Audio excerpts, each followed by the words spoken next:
Vamos a retomar, queridos hermanos, la lectura del libro de la libertad interior del autor Jacques Philippe. Estábamos en el capítulo 3, titulado El dinamismo de la fe, la esperanza y la caridad. Y dentro de los distintos epígrafes que se van leyendo, hemos leído ya el de las virtudes teologales, las 3 efusiones del Espíritu Santo y la vocación y el don de la fe. El siguiente epígrafe, el que vamos a leer ahora, se titula Las lágrimas de Pedro y el don de la esperanza.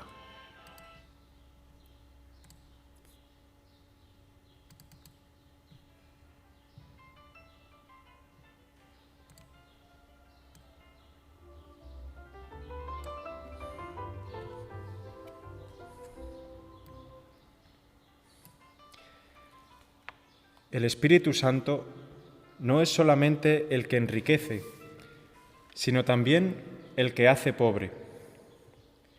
No solamente el que amplía los horizontes y el corazón, sino también el que nos conduce a través de puertas estrechas. Algo que el apóstol Pedro experimentará sobre todo en el momento más terrible de su vida, el momento de la traición. No obstante, en virtud de la misericordia divina, esta traición se convertirá en ocasión de una profunda efusión del Espíritu Santo, manifestada a través de sus lágrimas.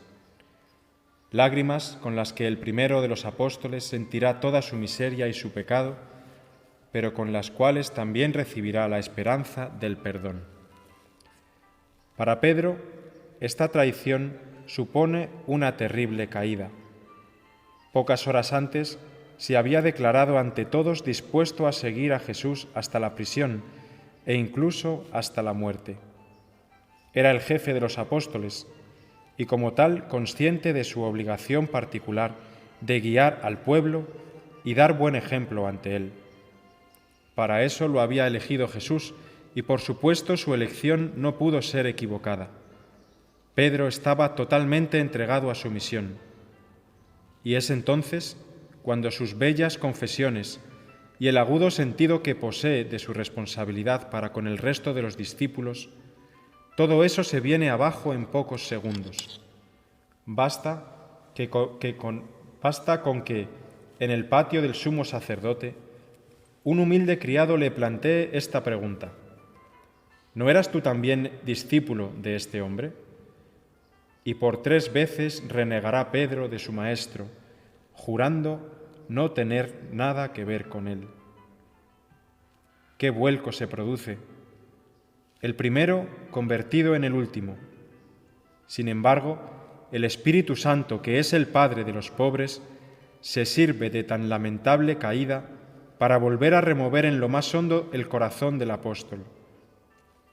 San Pedro cruza su mirada con la de Jesús, y en esa mirada descubre el horror de su traición y toda su miseria, pero al mismo tiempo se da cuenta de que no está condenado, que es más tiernamente amado que nunca y que existe para él la esperanza de levantarse y ser salvado. Y Pedro se funde en lágrimas, en las cuales su corazón está ya purificado. La fortuna de Pedro es la de haber aceptado cruzar su mirada con la de Jesús. ¿Y tú, Judas? ¿Por qué huiste de esa mirada y te dejaste cercar por la desesperación? También para ti hubo, hasta el último momento, la esperanza del perdón y de la salvación. Tu pecado no fue peor que el de Pedro.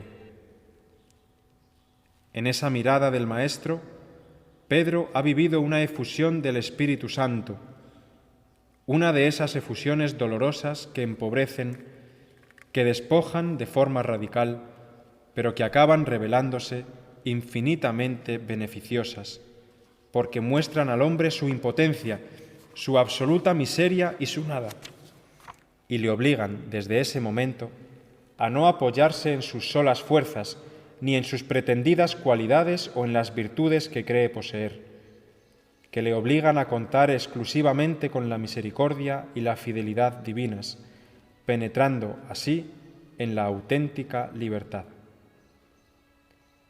Los padres del desierto no dudaban en afirmar: el que ve su pecado es mayor que el que resucita a los muertos. El Espíritu Santo ha hecho que se opere en Pedro un cambio decisivo. Ha pasado de la confianza en sí mismo a la confianza en Dios, de la presunción a la negación. Pedro ha perdido cuantas virtudes practicaba hasta el momento y creía poseer: su fervor, su fidelidad al Maestro, su valor, etc. En pocos segundos todo ha estallado en pedazos. Por el contrario, Pedro ha comenzado a practicar, por primera vez en su vida, otra virtud que antes no conocía: la virtud de la esperanza. Mientras contamos con nosotros mismos y con nuestras propias fuerzas, mientras no somos radicalmente pobres, no podemos ejercitar la virtud de la esperanza, porque esta virtud es la que practica quien se sabe infinitamente débil y frágil, quien no se apoya solamente en sí mismo, sino que cuenta confiadamente con Dios, quien lo espera todo de Él y únicamente de Él con inmensa confianza. Al encontrarse con la mirada de Jesús, conmovido hasta las lágrimas, Pedro ha hecho el primer auténtico acto de esperanza de su existencia. Lo que yo no soy capaz de hacer por mis propias fuerzas, lo espero de ti, Dios mío, y no en virtud de mis méritos, ya que no poseo ninguno, sino en virtud de tu sola misericordia. Este episodio de la vida de Pedro contiene una enseñanza fundamental. La verdadera esperanza, la esperanza teologal, que nos une a Dios, solo puede proceder de una experiencia de profunda pobreza. Mientras somos ricos, contamos con nuestras riquezas. No podemos hacer otra cosa, pues es algo grabado en nosotros. Para aprender a esperar, que consiste en contar solamente con Dios, es preciso pasar por algunos empobrecimientos radicales, que son la fuente de la felicidad por constituir la etapa previa a una extraordinaria experiencia de la bondad, la fidelidad y el poder de Dios. Bienaventurados los pobres en el espíritu, que podríamos traducir como los expoliados por el Espíritu, porque de ellos es el reino de los cielos.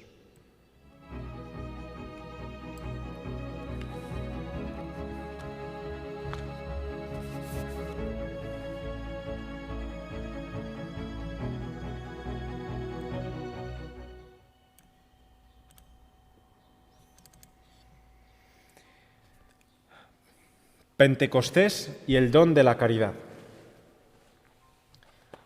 Continuando con el simbolismo del rosario, para finalmente acabar en los misterios gloriosos, diremos que Pentecostés fue para Pedro y los demás discípulos una efusión gloriosa del Espíritu Santo, una efusión que llena a la persona de la presencia divina, que une íntimamente con Cristo y cuyo más bello fruto lo constituye la valentía para amar. En el cenáculo, Pedro recibe, según la promesa de Jesús, una fuerza venida de lo alto. Es la fuerza de la caridad, el fuego del amor, la valentía de amar a Dios sobre todas las cosas, de confesarlo audazmente delante de los hombres y de consagrar toda su vida al servicio del prójimo mediante el anuncio del Evangelio. Abrasado de esta caridad derramada en su corazón por el Espíritu Santo, a partir de ese momento, Pedro será un apóstol infatigable a quien hacen feliz las ocasiones que se le presentan de sufrir por el nombre de Jesús, entregado por entero al servicio de sus hermanos, aceptando la grey de Dios de corazón.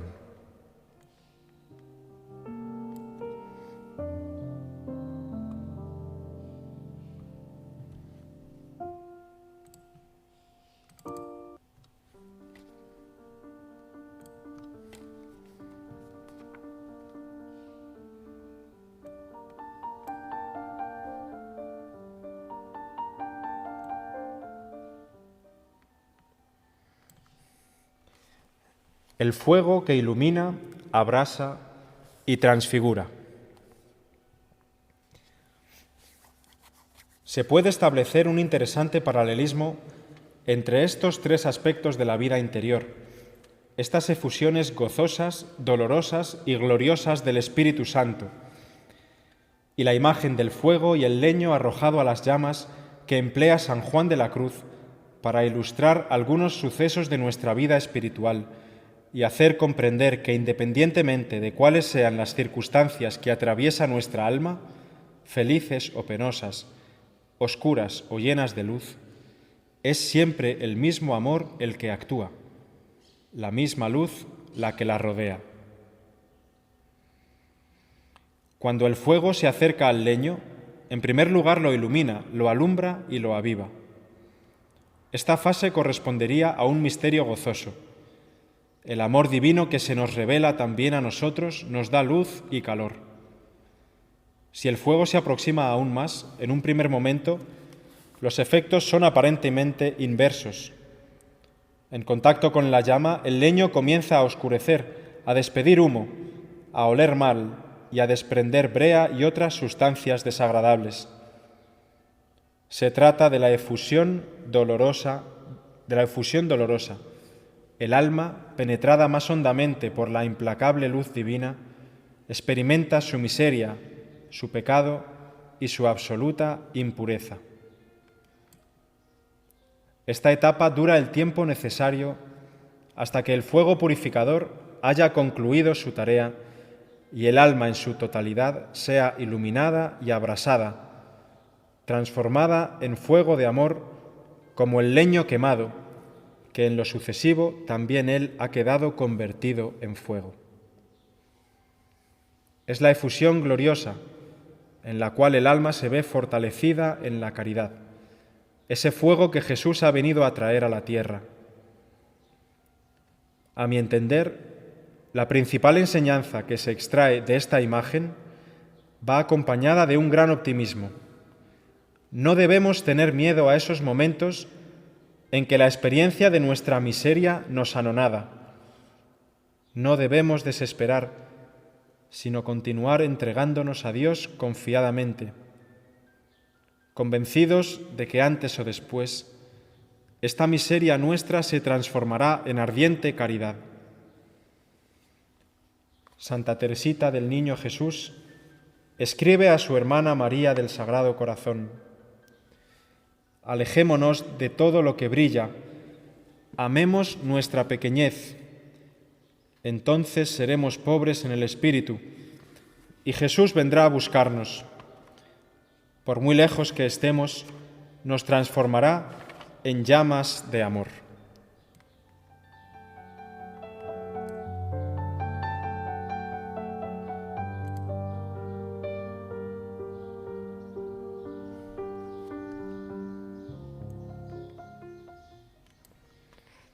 Dinamismo de las virtudes teologales y papel clave de la esperanza.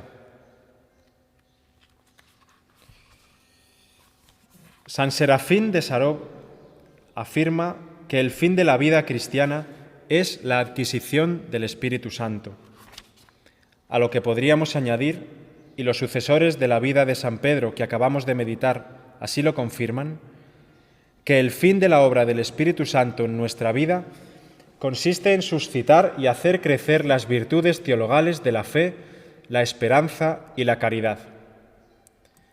Este es, por decirlo así, su papel principal, y todos los demás carismas, dones u operaciones de la gracia son sólo medios con vistas al crecimiento de la fe, la esperanza y la caridad.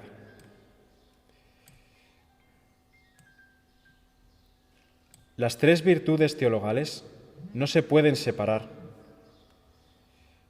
Ninguna de ellas es capaz de existir realmente sin las otras. Nos gustaría exponer ahora algunas reflexiones sobre el modo en que las tres se articulan entre ellas.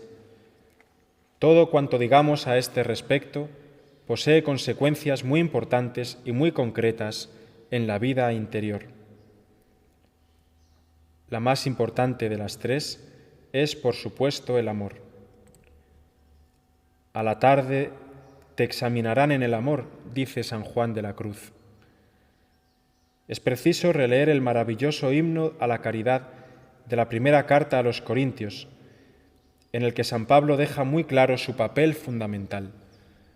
Aunque tuviera tanta fe como para trasladar montañas, si no tengo caridad, nada soy. Para añadir un poco después, ahora permanecen la fe, la esperanza y la caridad, estas tres, pero la mayor de ellas es la caridad. La fe y la esperanza son provisionales, solo para este mundo, y enseguida pasarán. En el cielo, la fe será reemplazada por la visión, la esperanza por la posesión. Solo el amor no pasará jamás.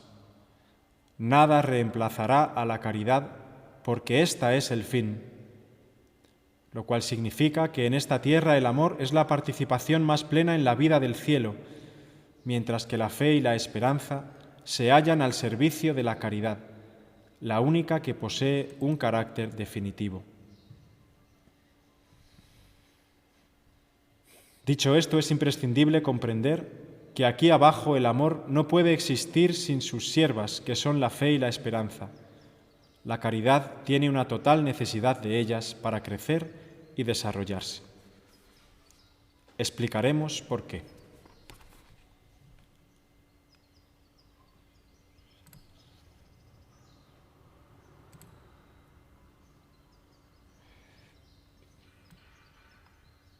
Bien, hermanos, pues vamos a interrumpir aquí la lectura espiritual. En los próximos días nos explicará el autor por qué la caridad se alimenta de la fe y de la esperanza. Me remito ya a la siguiente transmisión, que será, si Dios quiere, a las 6:30 de la tarde para poder ver la exposición del Santísimo, en la cual rezaremos el Santo Rosario, la oración de vísperas, y a las 7:30 tendremos la misa de la tarde, la misa de las 7:30, para ya concluir esta gran solemnidad de la Ascensión. Os deseamos a todos un buen domingo, una buena tarde de esta solemnidad. Que el Señor os bendiga.